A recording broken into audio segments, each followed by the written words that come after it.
तो बिंदाचल माई बिना हमार मम्मी एक ही पचरा गावे जाते हम हूँ साथ देव। ठीक बा मम्मी? चल रेडी।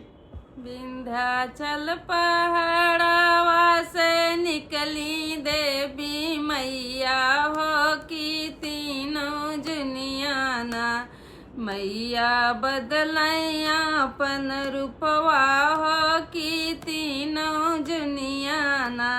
कि मैया बदले अपन रूपवा हो की तीनों जूनीना, मैया बदले अपन रूपवा हो की तीनों जूनियाना।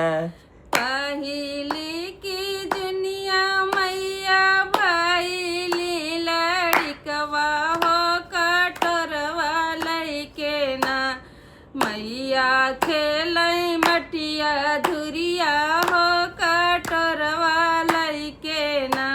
कि मैया खेले मटिया धुरिया हो कटोरवा लइके ना।